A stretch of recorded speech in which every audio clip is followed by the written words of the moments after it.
Allah Subhanahu wa taala bilang dalam Al-Qur'an,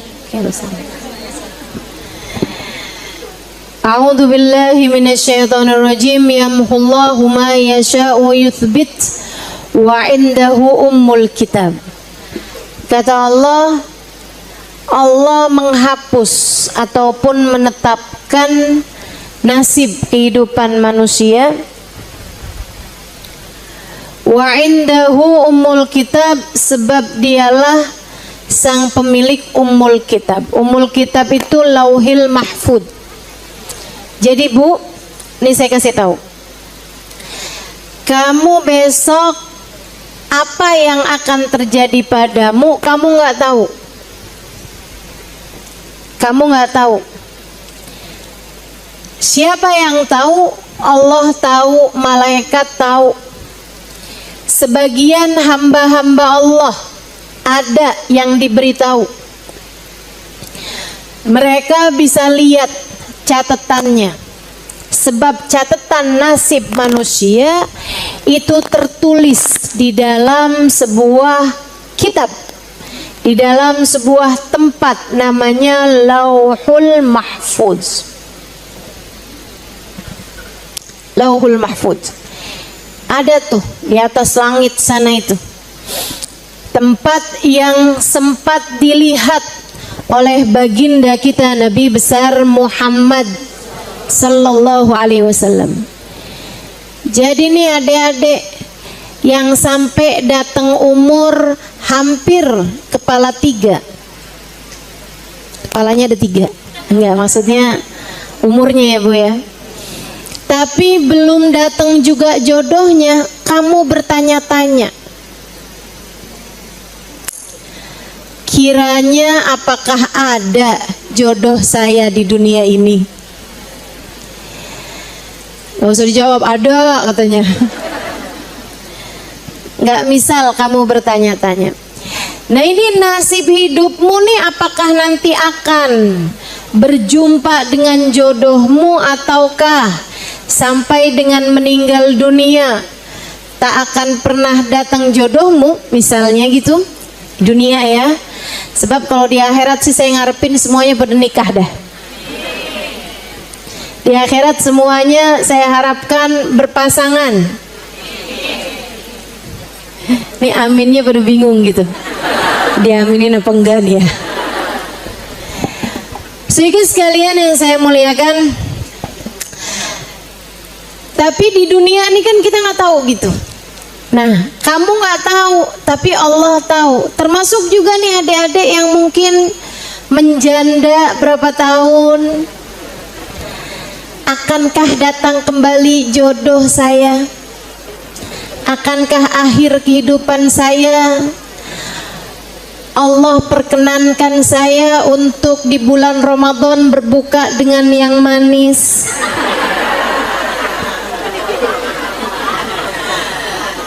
Itu kan kamu nggak tahu gitu. Siapa yang tahu? Allah. Siapa lagi yang tahu? Malaikat-malaikatnya Allah. Dan terkadang Allah bukakan isinya Lauhil Mahfud kepada beberapa hamba-hamba tercinta di sisi Allah, atau kepada beberapa makhluk-makhluknya Allah Subhanahu wa taala seperti syayatin, dan terutamanya seperti setan-setan, dan terutamanya adalah iblis. Jadi itu si setan terus bangsa jin itu emang suka ngintip. Berarti kalau ketemu orang suka ngintip, mirip ama suka ngintip tuh. Mereka suka cari tahu apa sih isinya, gimana sih nantinya. Akhirnya dikasih tahu. Udah tahu nih si hasil ngintip nih, kemudian dikasih tahu sama orang-orang yang collab sama mereka. Ada tuh kan yang suka collab sama bangsa jin, suka collab sama setan. Terus nanti orang datang, kiranya presiden yang akan terpilih 2029 pemilihan yang akan datang. Itu siapa gitu? Emang itu udah ada Ustazah di Lauhil Mahfudz? Udah ada. Yang terpilih 2024 juga udah ada, sampai akhir kehidupan Indonesia nih kayak gimana nanti ke depannya.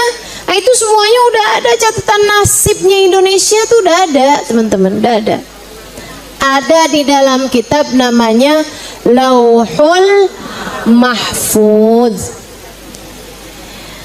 Saudariku sekalian yang saya muliakan, jadi dari sini kamu tahu, belum tentu yang tahu isinya Lauhil Mahfudz itu orang mulia.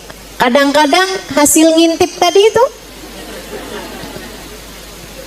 kadang-kadang hasil ngintip, hasil curi-curi dengar, curi-curi lihat gitu, si bangsa-bangsa makhluk-makhluk halus tadi itu. Nah, ada juga para wali-wali yang tahu-tahu juga banyak, yang ngasih tahu apa yang akan terjadi ke depan gitu. Banyak teman-teman saudara sekalian yang saya muliakan.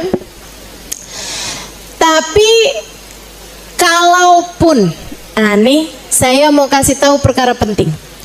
Kalaupun sampai ada orang mulia sekalipun, apalagi orang-orang nggak mulia ya, ini orang mulia, kamu tahu ibadahnya, kamu tahu kesolehannya, kamu tahu kebaikan-kebaikannya, manusia nih, seorang manusia soleh, seorang entah laki-laki entah perempuan, orang soleh memberitahu kepadamu tentang nasibmu ke depan, itu adalah apa yang dia lihat di Lauhil Mahfudz atau apa yang diperlihatkan di Lauhil Mahfudz. Benar berarti Ustazah? Benar. Tapi Lauhil Mahfudz adalah makhluk, dan semua makhluk bisa menerima perubahan.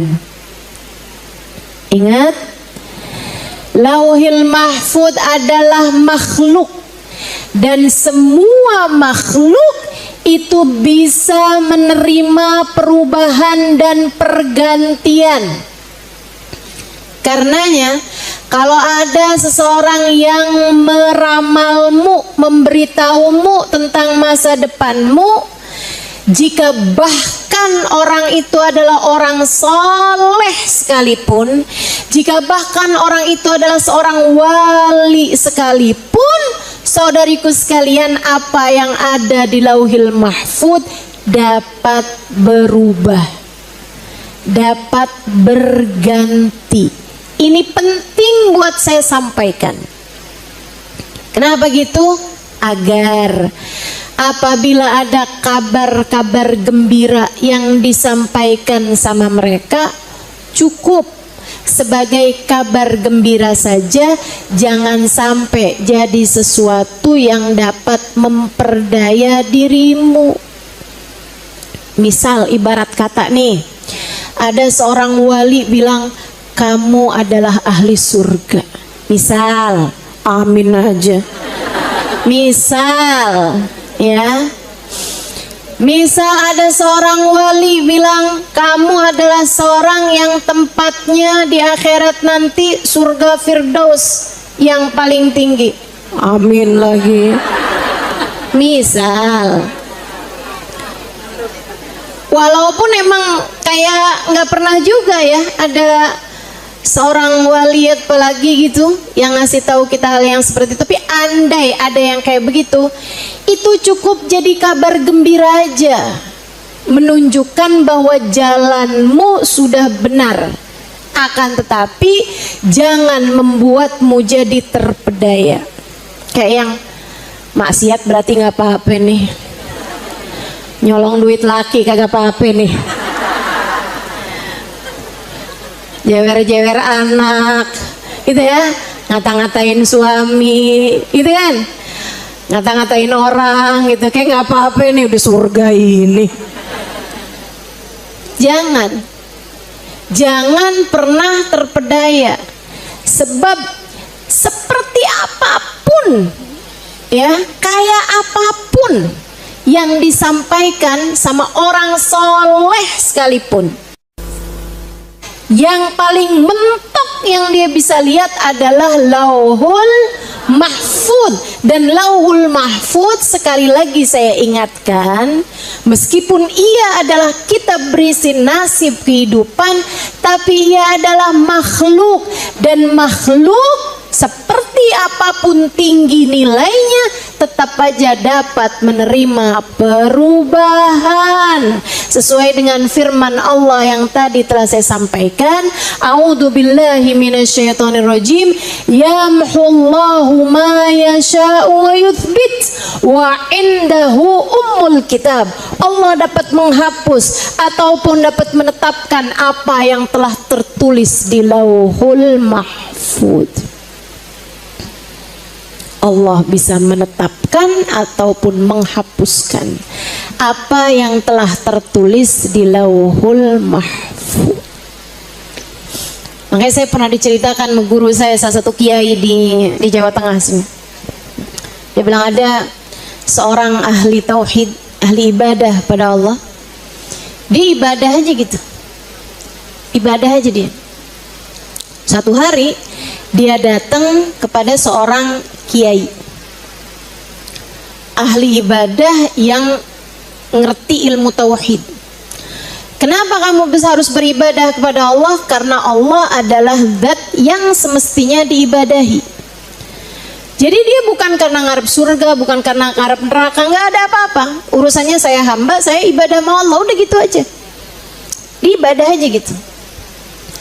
Satu hari dia lagi bertemu dengan seorang kiai, seorang ulama. Ulamanya ini mukasyif. Nah, mukasyif ini adalah istilah untuk seseorang yang seringkali melihat apa yang tidak dilihat oleh orang pada umumnya.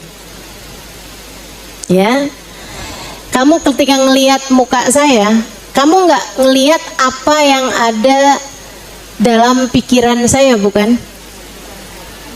Kamu ketika ngelihat muka saya nggak ngelihat apa yang ada di dalam hati saya, bukan? Saudaraku sekalian saya muliakan, akan tetapi ada orang-orang yang melihat muka seseorang bisa ngelihat apa yang ada di Lauhul Mahfudnya, bisa ngelihat isi hatinya. Wah, ini bahaya nih. Itu namanya mukasyif. Ada teman-teman, ada. Hamba-hamba tercinta di sisi Allah tuh ada tuh yang kayak gitu tuh. Mereka bukan hanya dibukakan. Nah, kalau yang ini nih, ini teman-teman saya sekalian enggak dikasih kecuali kepada orang-orang yang dicintai sama Allah. Kebanyakan dicintai sama Allah. Itu ya, bisa lihat penyakit-penyakitnya orang, isi hatinya orang gitu. Kenapa Allah kasih gitu sama seseorang? Allah tahu dia itu ketika ngelihat hamba-hambanya Allah udah enggak lagi beda sama dia antara ngelihat yang buruk sama ngelihat yang baik dalam pandangan kepada manusia. Makanya kamu jangan pernah mikir gitu kan, pengen tuh saya bisa tahu isi hatinya orang jadi nggak pernah ketipu kan. Enak kan nggak pernah ketipu gitu kan. Nggak bisa gitu teman-teman saya sekalian, nggak bisa gitu. Saya sih kalau dibilang misalnya, Halimah kamu mau nggak bisa tahu isi hatinya orang? Ya Allah jangan sampai, Allah jangan sampai, Allah jangan sampai. Kenapa gitu? Kita nggak tahu isi hatinya orang aja susah buat husnudzon, susah buat baik sangka. Saya nih nggak tahu isi hatinya orang aja, kadang-kadang susah mau buat buruk sangka, masih dateng aja buruk sangka. Ini orang kayaknya ngantuk nih. Nggak apa-apa kalau ngantuk, bukan buruk sangka ya. Sedikit sekalian gitu, kayak susah mau selalu bisa husnudzon sama orang gitu kan. Apalagi kalau bisa tahu isi hatinya orang.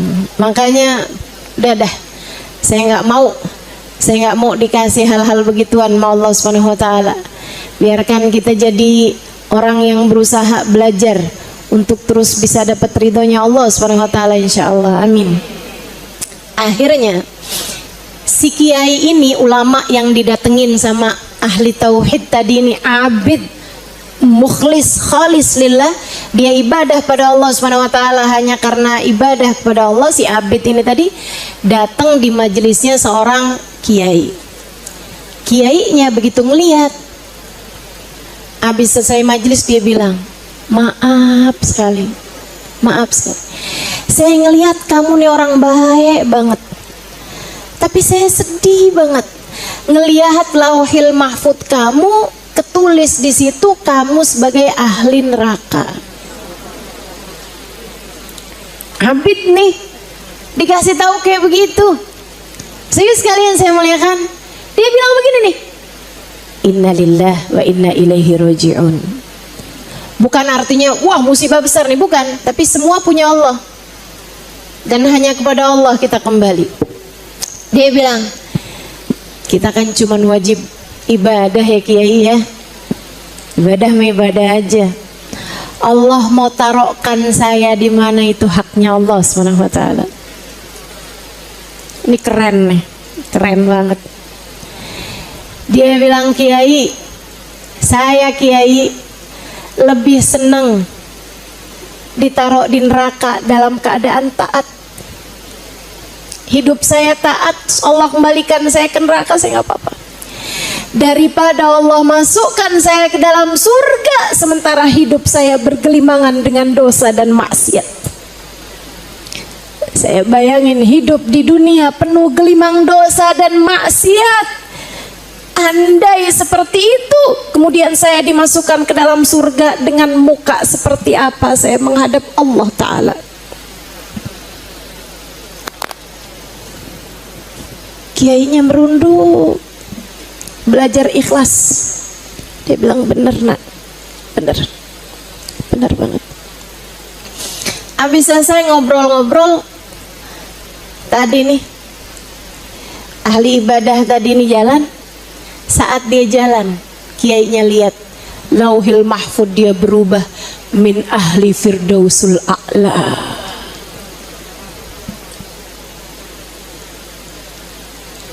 Isi lauhil mahfud biarkan tetap jadi rahasia.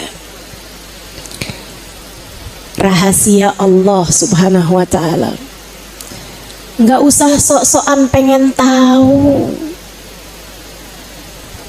Saya ntar ahli surga apa ahli neraka ya?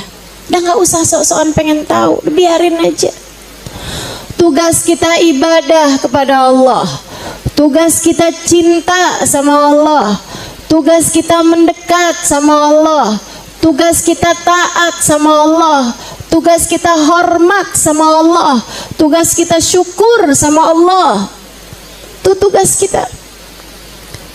Dan saya yakin ketika seseorang menjalankan tugasnya, Allah pasti akan juga melaksanakan apa yang menjadi Rahman Rahimnya Allah Subhanahu wa ta'ala. Sehingga sekalian, kamu kalau cinta Allah pasti bakalan cinta. Dan kalau udah Allah cinta, Allah tahu apa yang harus dia lakukan kepada hamba-hambanya yang dia cinta. Teman-teman sehingga sekalian yang saya muliakan, jadi sekali lagi, isinya lauhil mahfud itu adalah buku catatan kehidupanmu yang seharusnya enggak bikin kamu kepikiran dengan sangat melebihi kepikiran kamu terhadap ketaatan yang harus kamu lakukan. Kita jalanin tugas aja. Biarkan Allah melaksanakan apa yang telah Ia tuliskan sebagai nasib kehidupan kita dengan penuh rahman rahim kepada kita sekalian. Dah gitu aja, gitu kan? Sebab isinya lauhil mahfud seperti mana yang tadi saya sampaikan, dapat berubah-ubah. Sebab lauhil mahfud itu adalah makhluk. Jadi kamu nggak usah kepikiran gimana ya Kalau ternyata tertulis di nasibnya begini gimana ya? Kalau ternyata tertulis di nasib saya begitu gimana ya? Ya nggak usah. Tugasmu aja nih kamu pikirin. Nggak usah pusing-pusing. Nanti 5 tahun yang akan datang siapa ya presiden yang akan terpilih? Nah, ngapain? Kamu pusingin dari sekarang. Dan nggak usah yang terjadi kemarin aja kita nggak usah pusingin, betul nggak?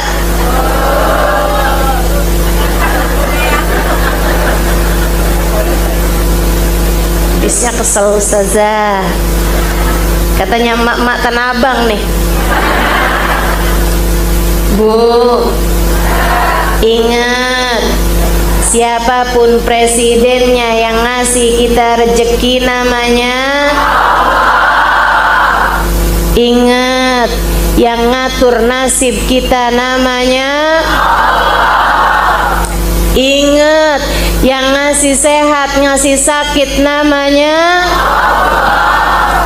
Ingat, pengendali kehidupan hanya satu namanya.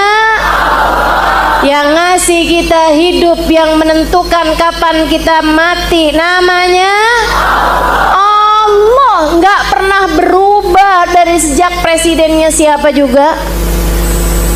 Betul? Ibu-ibu sekalian, ingat, dari mulai zaman kapan tahu juga, kita mah tetap aja. Emang kalau presidennya ganti, sholat kamu ganti? Dari dulu juga kayak begini. Emang ada yang kalau presidennya ganti saya nggak pakai jilbab dah? Ada yang kayak gitu? Nggak ada. Nggak ada urusan ibu-ibu sekalian. Kita jalanin taat, bismillah. Tapi ustazah nanti harga-harga naik. Ya nggak apa-apa naik, yang penting kita sanggup beli.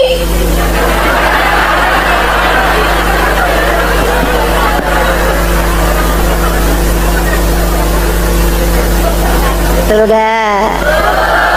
Enak nggak saya mikirnya? Enak. Mau siapa presidennya juga tetap aja Nabi kita, Nabi Muhammad. Jadi kalau buat saya sih, kalau tanyain presidennya siapa? Nabi Muhammad. Udah enak dah, gitu ya. Kita mau ikutnya sama Nabi Muhammad aja dah, dunia akhirat, ya kan ya. Nah, udah nggak terlalu banyak ngaruh kok. Bismillah, kita terus doakan semoga Indonesia diberi kedamaian. Semoga Indonesia senantiasa dalam pandangan kasih sayang Allah. Semoga kita dan anak-anak kita dijauhkan dari segala bencana. Semoga kita, anak-anak kita, keturunan kita dijauhkan dari segala dosa-dosa. Semoga kita dan seluruh keluarga kita dijauhkan kita dari bahaya narkoba, minuman keras, perzinaan, perjudian, riba, dan apapun aja dari dosa-dosa yang membuat Allah Subhanahu wa taala mungkin untuk murka kepada kita. Semoga Allah Subhanahu wa taala senantiasa menjaga kita semuanya insyaallah. Amin ya rabbal alamin. Jadi dah, itu Lauhul Mahfuz. Nah, sama Nabi Muhammad dikasih tahu. Sama Nabi Muhammad dikasih tahu. Ketika baca ayat itu, A'udzubillahi minasyaitonirrajim. Yamhullahu ma yasha'u wa yuthbit wa indahu ummul kitab. Itu kapan wahai Rasul? Nabi bilang, dzaka lailatun nisf min Sya'ban.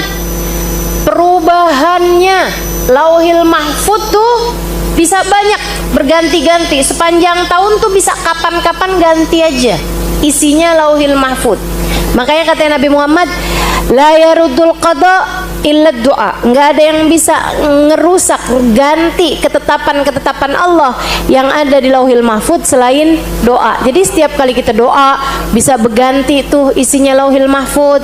Kemudian lagi kamu sedekah bisa ganti isinya Lauhil Mahfuz. Gampang ganti-gantinya teman-teman sekalian. Ada nih satu orang Nabi Allah Dawud alaihi salam ada di majelis. di majelis kayak begini nih, nabi-nabinya Allah itu udah pasti mukasyif. Ya, nabi-nabinya Allah semuanya mukasyifun. Semuanya bisa lihat apa yang nggak bisa dilihat sama manusia pada umumnya. Para nabi itu semua mukasyifun. Nah, di majelisnya Nabi Allah Daud alaihissalam, Nabi Daud ngelihat ada malaikat Israel duduk di situ, duduk di majelis, ngeliatin seorang pemuda. Habisnya selesai, Nabi Daud samperin malaikat Israel.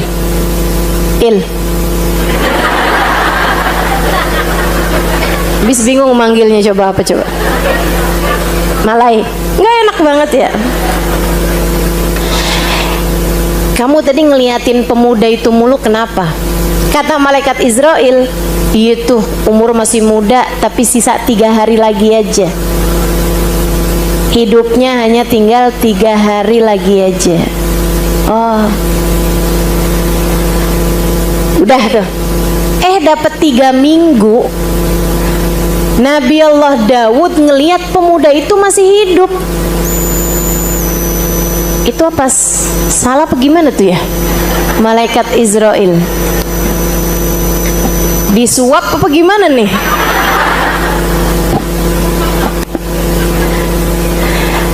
Akhirnya ditanya sama malaikat sama Nabi Allah Daud pas ketemu, Israel, kemarin kamu bilang pemuda itu tuh umurnya cuma 3 hari. Kok saya ketemu lagi 3 minggu dia masih hidup? Apa salah apa gimana nih? Kata malaikat Israel, nggak salah, cuman sepulang dari majelismu itu dia datang pada bibinya yang udah putus hubungan silaturahmi dengannya, dia sambung lagi, dia sedekahin, dia minta maaf, dia berjanji untuk selalu menyambung hubungan sama bibinya ini. Allah ridho sama apa yang dikerjakan, Allah gantinya 3 hari, Allah hapus nih lauhil mahfud 3 hari itu jadi 30 tahun. Panjang bener, Masya Allah, Masya Allah. Jadi bisa ganti-ganti tuh lauhil mahfud tuh.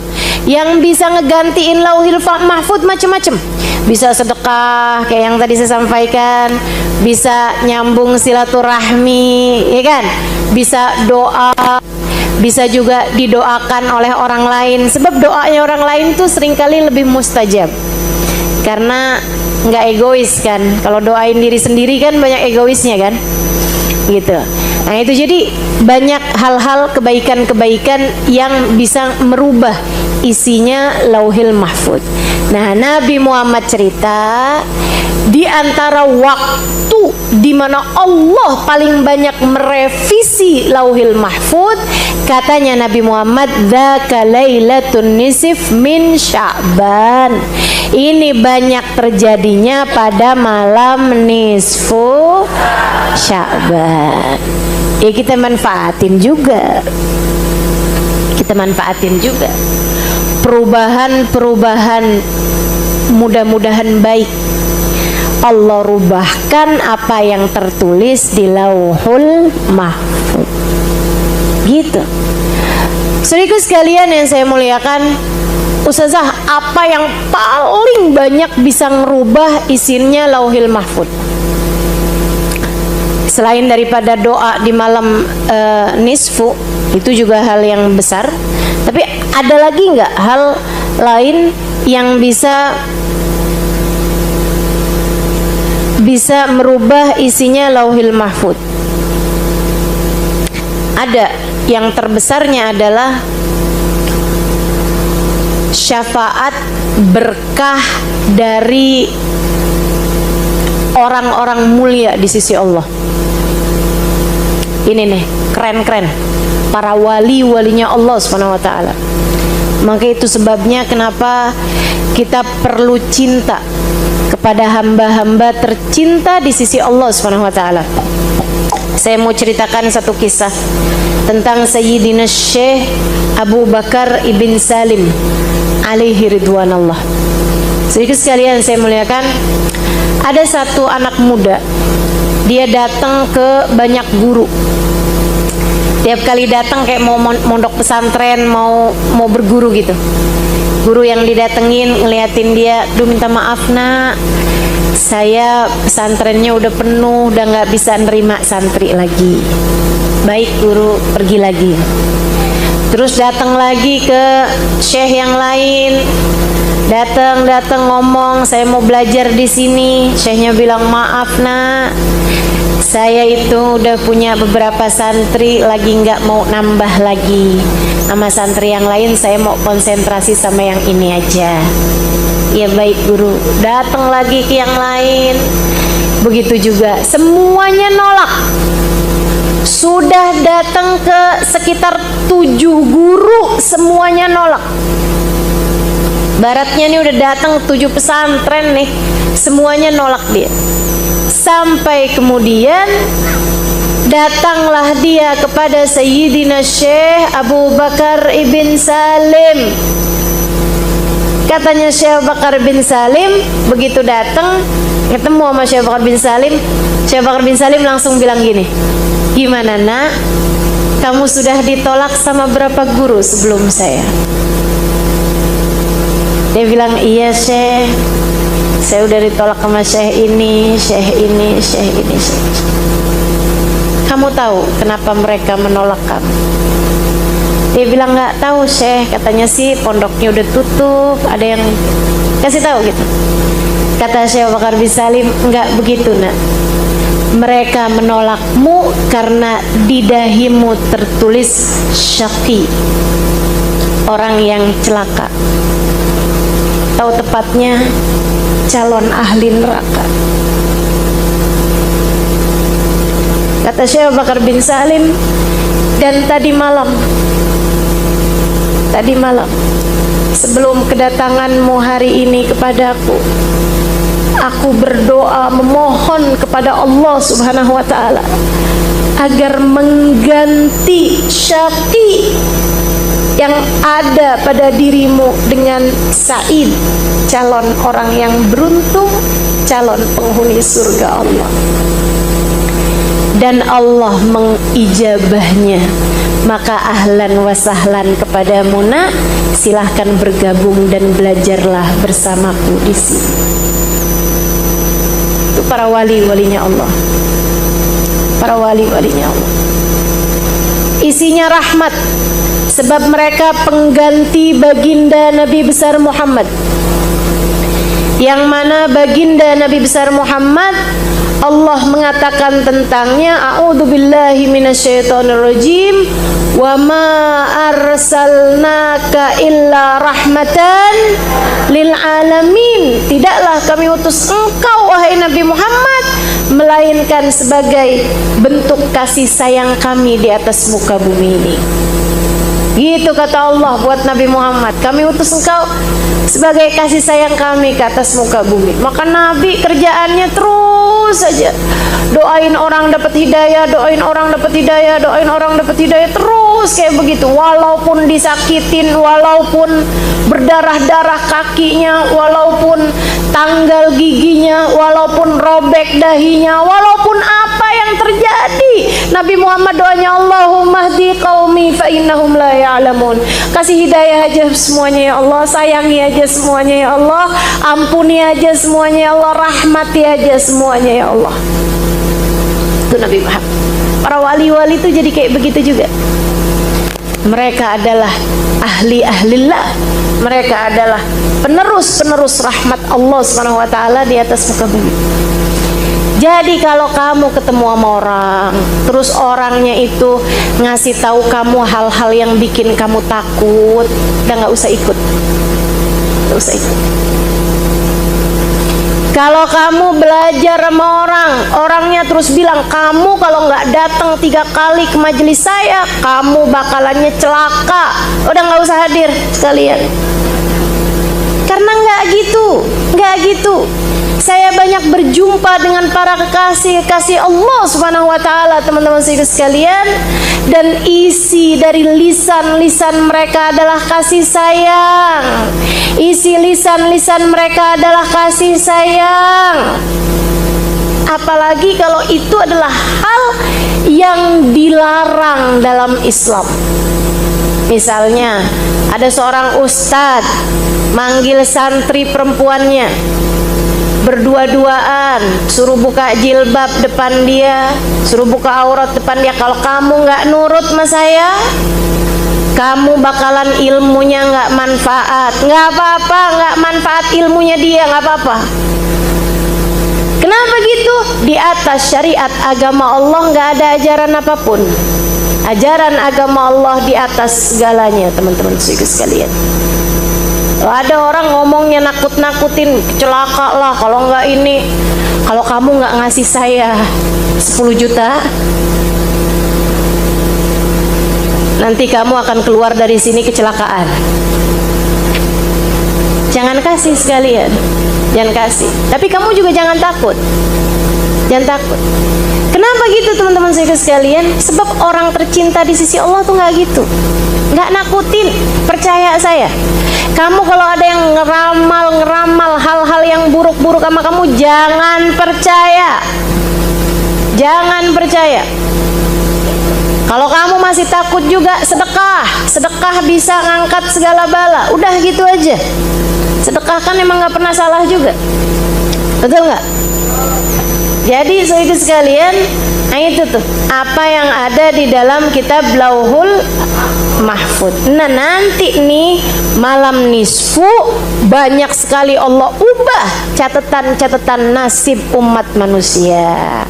Karenanya apa nih yang bisa saya lakukan Ustazah di malam nisfu Sya'ban? Hal-hal yang dapat mengubah nasib.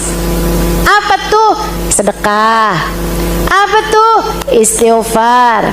Apa tuh? Doa. Nah itu udah pasti ngerubah apa yang ada di dalam Lauhul Mahfuz, merubah nasib kehidupan umat manusia yang Allah Subhanahu wa taala mengatakan tentang hal tersebut. A'udzubillahi minasyaitonirrajim. Gimana? Allah tidak akan mengubah nasib suatu kaum. Innallaha la yughayyiru ma biqaumin hatta yughayyiru ma bi anfusihim. Sungguhnya Allah tidak akan mengubah nasib satu kaum sampai kaum itu sendiri yang mengubah nasibnya. Artinya dengan kamu bersedekah, kamu sedang usaha untuk mengubah nasib. Gitu ya. Malam nisfu Sya'ban, kerjakan sesuatu yang dapat mengubah nasibmu. Di antaranya tadi yang saya bilang, sedekah. Ustazah, kalau misalnya nih ya, sedekahnya bukan malamnya Ustazah, tapi besoknya. Itu gimana Ustazah? Yaitu namanya bukan malam nisfu Sya'ban, tapi hari nisfu Sya'ban. Dan maksudnya yang mulia di nisfu Sya'ban adalah malamnya, bukan siangnya. Jadi silahkan kerjakan sedekahnya pada malamnya. Sekarang kan udah gampang nih, enak, sedekah bisa di tangan ya kan. Ini bisa transfer lewat handphone gitu kan. Ama di Indonesia nih, saya ingat Hubaba Maryam, guru saya almarhumah Hubaba Maryam Al-Haddar, sudah wafat beberapa tahun lalu ya. Beliau tuh pernah bilang, enak nih Alimah, kamu nih tinggal di Indonesia nih nak, kamu mesti bersyukur nak, alhamdulillah. Kenapa emang Hubaba? Banyak orang miskinnya.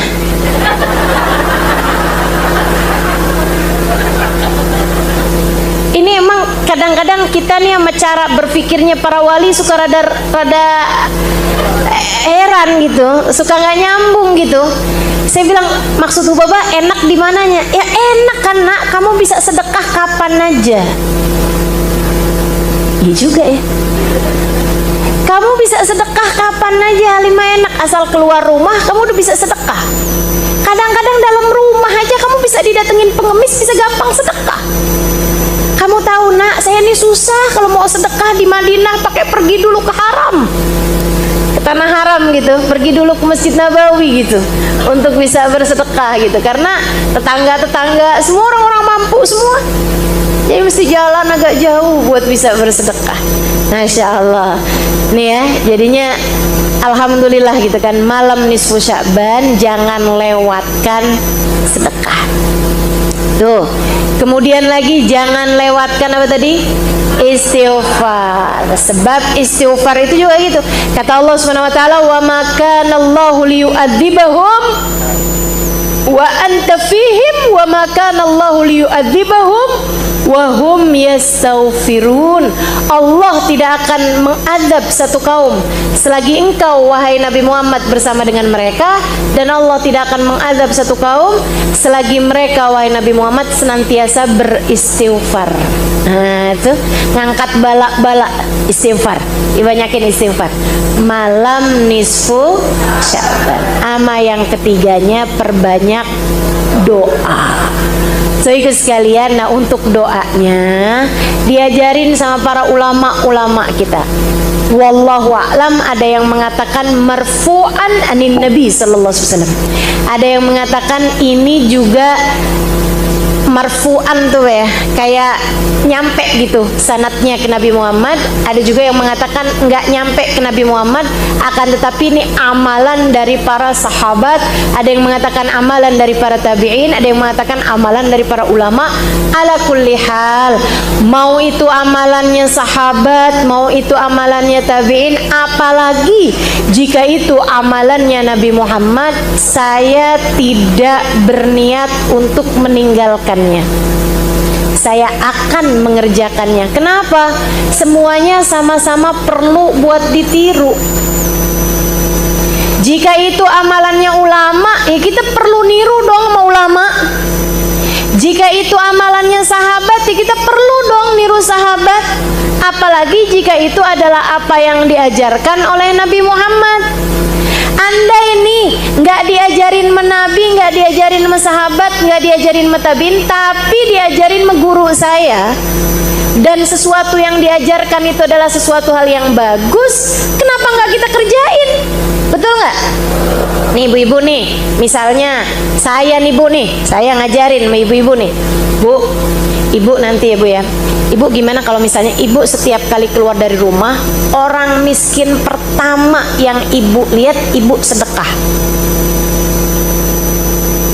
Itu ibu nggak pernah denger selain dari saya, Halimah Lidrus. Ibu-ibu kira-kira pengen kerjain apa nggak kerjain?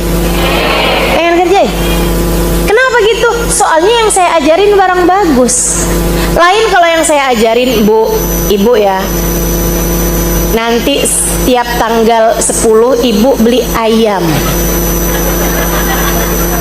warnanya hitam, ibu potong darahnya, ibu cecer-cecerin depan rumah ibu. Nah itu ibu ngapain Ustazah? Kan begitu. Karena yang diajarkan bukan barang bagus.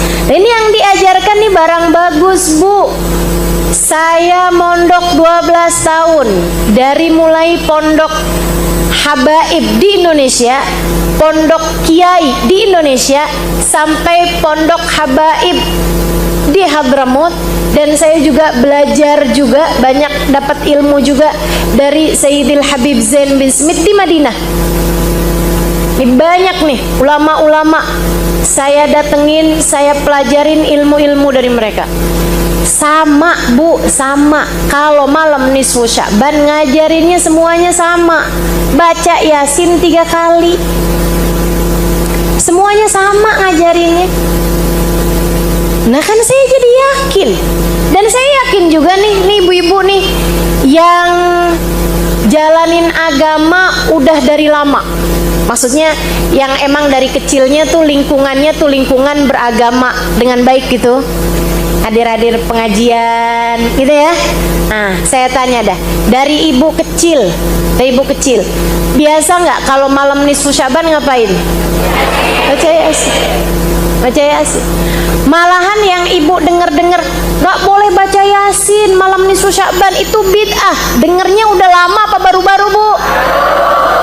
Baru-baru. Jadi kita tahu sebenarnya mana yang baru. Yang baru tuh dalam bahasa Arab bid'ah.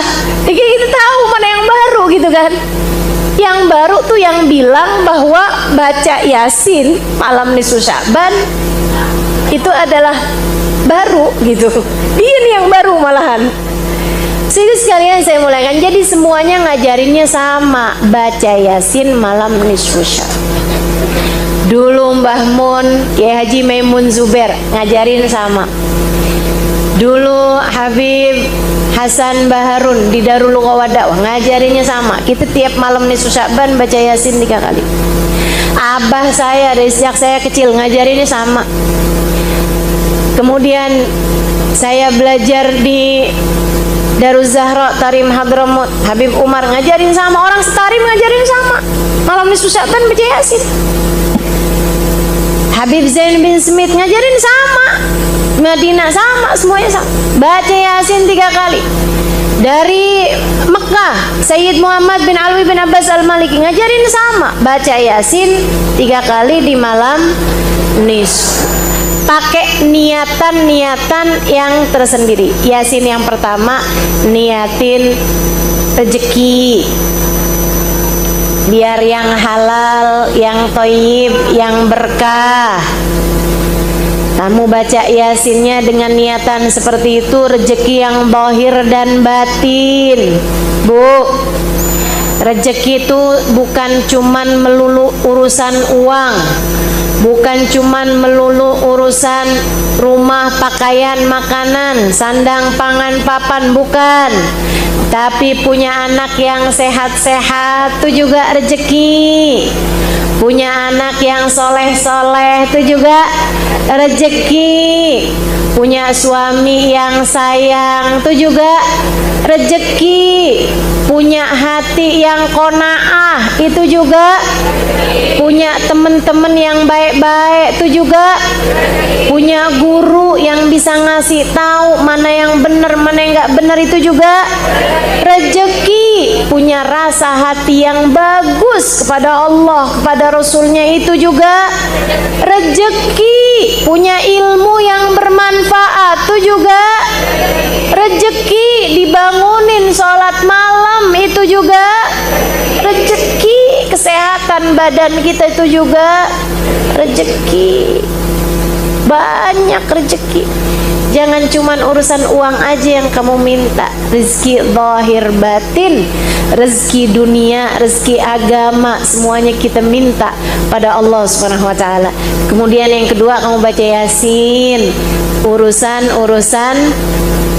umur, ya, urusan waktu. Biar kita nih sama Allah bisa dikasih kemampuan jagain waktu dengan benar. Jadi umur kamu jangan cuman minta umur panjang. Umur panjang sakit-sakitan mau? Umur panjang buat banyakin dosa mau? Umur panjang tapi hati sedih terus-terusan mau? Nggak mau. Makanya kita minta umur berkah. Umur panjang bahagianya. Umur panjang taatnya. Jadi yang panjang biarin taatnya. Umur panjang ibadahnya. Itu yang kita minta. Tapi kalau dosanya mah biar pendek aja, kalau perlu malah nggak ada. Tuh, sengsaranya biar pendek aja, kalau perlu malah nggak ada. Itu kita minta sama Allah Subhanahu wa taala. Umur selamatnya biar yang panjang, umur bahagianya biar yang panjang, umur manfaatnya biar panjang. Begitu kan? Kita hidup biar banyak manfaatnya buat orang lain. Itu yang harus kita minta pada Allah Subhanahu wa taala, bukan asal panjang umur. Bu, lebih daripada minta panjang umur, minta kemampuan ngisi umur. Minta kemampuan ngisi umur. Karena beda banget cara kita ngisi umur sama cara para wali-wali Allah ngisi umur. Beda banget. Saya kalau ngelihat guru saya, Hubabah Nur Ummu Salim bin Hafid, Itu beliau, ibu-ibu saudara sekalian, ngisi umurnya pinter banget, pinter banget. Hidupnya maben ta'ah ila ta'ah, dari taat ke taat, dari ibadah ke ibadah, dari ilmu ke ibadah, ke hidmah, ke dakwah, terus gitu aja. Itu bu beliau. Satu hari saya bilang sama beliau, Baba saya udah kasih tahu kok itu. Ada satu hal gitu, terus Baba bilang, kamu gak kasih tahu sih Halimah dari jauh-jauh hari. Saya bilang, saya udah kasih tahu Baba. Saya kirimin WhatsApp. Katanya Baba, nah saya gak keburu Halimah, saya gak keburu buat buka WhatsApp. Saya dalam hari-hari kemarin ini garuk kepala aja gak keburu. Ibarat katanya gitu, garuk kepala saya aja gak keburu. Dan saya ngerti kalau beliau lagi ngomong kayak gitu tuh, saya paham banget situasinya. Saya ngerti banget tuh situasi, sehingga nggak membuat beliau nggak keburuan tuh buat ngeliatin WhatsApp, apalagi ngebuka scroll TikTok. Ya Allah, ya Allah, coba tuh betapa gabutnya kamu punya kehidupan. Betapa enggak pentingnya kita menjalankan hari-hari ini yang kita kerjain. Baba Nur itu tamunya kadang-kadang nyiapin sarapan buat 200 orang. Nih Ustazah Nabila nih tahu persis. Beliau tinggal bersama dengan Hubabah untuk waktu yang cukup lama. Itu ngurusin tamunya yang datang tiap hari. Berapa Bil? Ratusan jumlahnya teman-teman saya sekalian, ratusan. Beliau sendiri yang ke dapur. Suami saya mau datang tamu 10, saya udah sibuk dari seminggu sebelumnya. Segitunya bukan masak, GoFood. Ya Allah, ya Allah, ya Allah. Emang beda banget caranya jalanin kehidupan nih antara kita sama orang-orang tercinta di sisi Allah Subhanahu wa taala. Dari mulai khidmah, beliau ngajar, beliau ibadah, beliau baca Quran, beliau tasbih, beliau berzikir, beliau. Saya berapa hari kemarin menemani beliau saat beliau sedang di Medan. Ya Allah,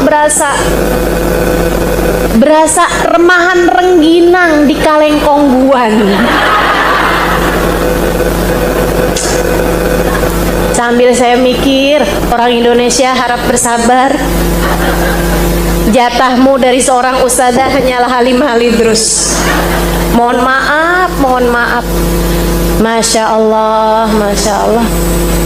Tuh hamba-hamba tercinta di sisi Allah SWT, pinter-pinter jalanin hidupnya. Tahajud mereka iya, nerima tamu iya, khidmah sama suami iya, ngurusin anak iya, ngurus tamu iya, dakwah iya, nyari ilmu iya, ngajar iya, sholat sunnah nggak tinggal, ibadah semua nggak ditinggal. Masya Allah, Masya Allah. Kalau baca ratib tuh dulu tuh, kalau udah afdhalu dzikri fa'lam annahu la ilaha illallah gitu ya, dari 40 asalnya, 50 asalnya, lama-lama naik jadi 100. Baca la ilaha illallahnya tuh, lama-lama jadi 500, lama-lama jadi 1000. Saya bilang, la ilaha illallah, la ilaha illallah, la ilaha illallah. Panjang benar, Hubabah nggak kelar-kelar. Saya bilang, Hubabah, kamalna, saya bilang gitu. Kemati gitu kan? Saya bilang gitu, udah selesai nih Hubabah. Kamu udah selesai? Iya Hubabah. Berapa banyak? 50. 1000 Halimah. Loh 1000. Masya Allah, Masya Allah. Kita sibuk disuruh baca la ilaha illallah 1000. Hari kapan tuh Ustazah? Boleh nyicil nggak Ustazah? Masya Allah. Emang asli jauh banget kita sama para wali-walinya Allah dalam menjalani umur kita. Makanya saya kalau mikir-mikir minta umur panjang, ngapain? Dikasih umur segini aja banyak gabutnya.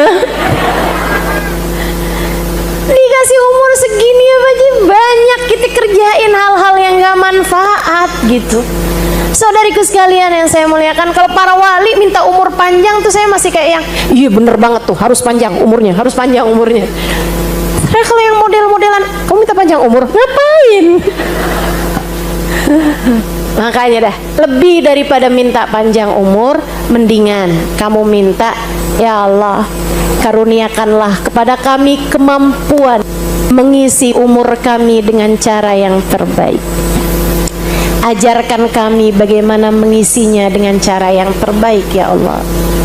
Biar panjang taatnya, biar panjang ibadahnya, biar panjang ilmunya, biar panjang dakwahnya, biar panjang manfaatnya buat umat. Amin ya rabbal alamin. Itu Yasin yang kedua.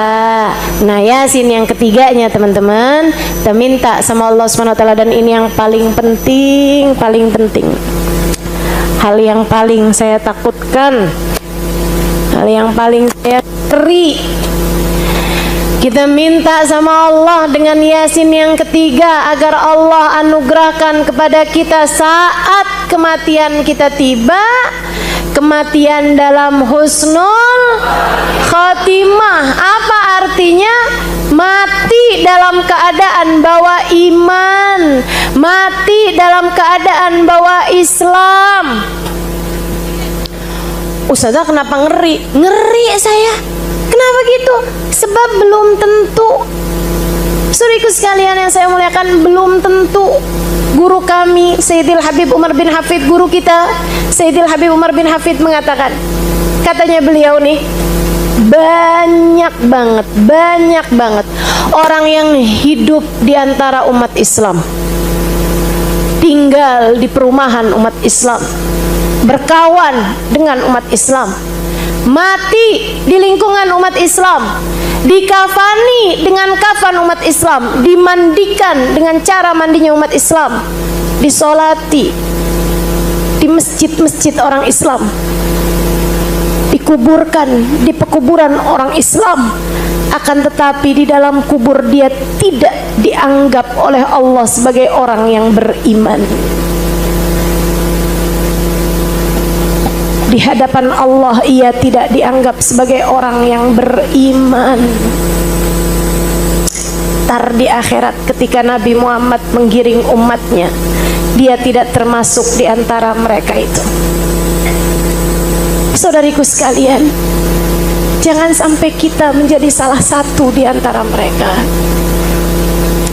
Tapi kan kita nggak tahu. Ini pesan yang dipesankan sama Nabi Allah Ibrahim kepada putra-putranya. La tamutunna illa wa antum muslimun. Jangan mati kecuali sebagai umat Islam, nak. Jangan mati kecuali sebagai orang yang beriman, nak. Siapa anaknya Nabi Ibrahim? Nabi Ishak dan Nabi Ismail. Nabi-nabinya Allah dipesenin sama Nabi Allah Ibrahim, jaga iman kalian wahai anak-anakku, padahal dia adalah seorang nabi. Artinya bahkan seorang nabi sekalipun, jika Allah berkehendak mencabut iman dari dalam hati mereka, apa yang bisa dia buat? Sebab kekuasaan Allah di atas semua itu. Jika bahkan kepada nabi aja begitu, bagaimana menurutmu kepadamu? Bagaimana menurutmu dengan kita, saudariku sekalian? Kita nggak pernah punya jaminan buat mati dengan membawa iman. Saya tidak pernah mendapatkan jaminan untuk mati sebagai umat Islam. Karenanya saya takut, saya ngeri, saya khawatir. Saya takut, saya ngeri, saya khawatir.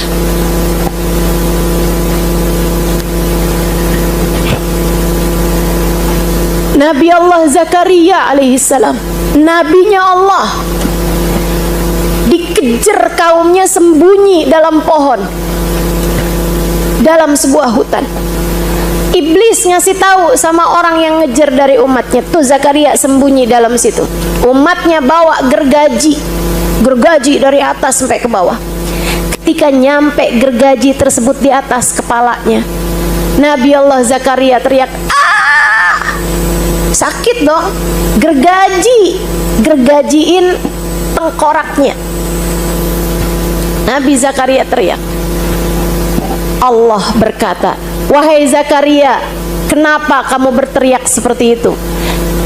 Apakah karena kamu tidak terima dengan takdirku? Wahai Zakaria, jika kamu berteriak sekali lagi, aku keluarkan kamu dari kelompok Nabi menjadi kelompok ahli neraka." Allah kalau punya mau, apa yang Allah bisa kerjakan, kerjakan. Ini Nabi, teman-teman saudaraku sekalian, Nabi. Bagaimana dengan kita gitu, yang dosa iya, maksiat iya, berbuat salah iya, sangat mungkin banget. Dan kalau Allah mau kamu mati nggak bawa iman, kamu bisa apa? Kamu bisa apa? Kalau Allah ngerasa nih orang nggak pantas nih berjumpa denganku, ada iman di hatinya, sebab sepanjang hidupnya dia ruwet mulu urusan rezeki, nggak percaya bahwa aku adalah pemberi rezeki satu-satunya, dia nggak beriman kepadaku, aku cabut iman di saat akhir kehidupannya. Mau bilang apa? Mau bilang apa? Ini nih udah ngerti ilmunya tapi tetap aja berbuat maksiat bolak-balik kepadaku, meremehkan penglihatanku, aku cabut iman dari dalam hati. Mau bilang apa? Makanya satu-satunya hal yang bisa kita lakukan adalah bersimpuh di pintunya, kemudian memohon, "Ya Allah biha, Ya Allah biha, Ya Allah bihusnil khatimah." Ya Allah, apabila datang ajal menjemput kami, kami mohon husnul khatimah ya Allah, husnul khatimah ya Allah. Hal tertinggi yang bisa kita lakukan agar Allah Subhanahu wa taala mematikan kita dalam husnul khatimah, menetapkan iman Islam dalam hati kita, adalah berdoa, meminta, "Ya muqallibal qulub, tsabbit qalbi ala dinik." Wahai zat yang membolak-balikan hati, tetapkan hatiku berada dalam keimanan kepadamu. Rabbana la tuzigh qulubana ba'da idh hadaitana wa hab lana min ladunka rahmatan innaka antal wahhab. Ya Allah, jangan pernah kau cabut hidayah iman yang telah engkau anugerahkan kepadaku. Karuniakanlah kepadaku rahmatmu, sesungguhnya engkau adalah zat yang maha pemberi. Kasihani saya ya Allah, kasihani kami ya Allah. Kami nggak punya apa-apa ya Allah, selain rahmatmu yang kami harap. Kami telah engkau hidupkan sebagai umat Islam. Jangan pernah kau cabut hidayah iman yang telah kau anugerahkan dalam diri kami ya Allah. Minta dengan sungguh-sungguh.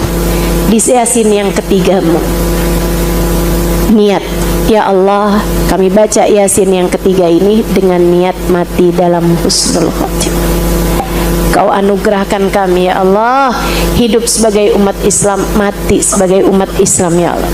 Hidup sebagai umat Nabi Muhammad, mati sebagai umat Nabi Muhammad ya Allah. Gitu. Insya Allah. Nanti habisnya nih semua yang nggak biasa puasa sunnah dilarang puasa sunnah.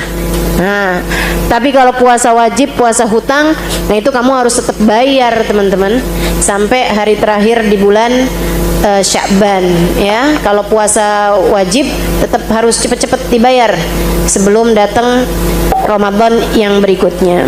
Nah, untuk hitungan Ramadannya, kalau nanti saya nggak tahu apakah ini akan sepakat atau nggak sepakat, tapi nanti untuk hitungan awal Ramadan kita ikut sama hilal ya, kita ikut sama hilal. Kalau hilalnya udah kelihatan, besoknya kita Ramadan. Kalau hilalnya belum kelihatan, kita lusanya baru Ramadan. Kan itu ya, besoknya belum Ramadan.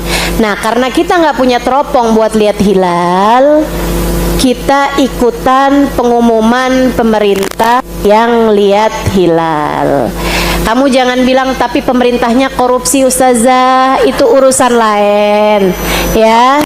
kita akan tetap ikut pemerintah dalam hal ini karena mereka yang punya teropong. Jadi dikasih tahu, oh hilalnya belum kelihatan, ya udah kita nggak usah puasa. Kalau dibilang hilalnya udah kelihatan, kita baru puasa. Malam pertama Ramadan jangan lupa baca surat Al-Fatah. Inna fatahna laka fatham mubina.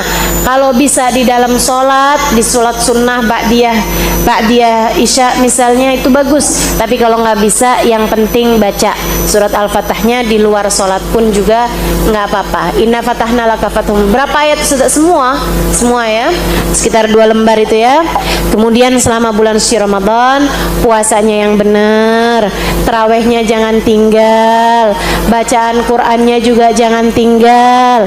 Perbanyak baca Qur'an, perbanyak dikiran Ramadan yang ibu-ibu semuanya udah pada tahu ya.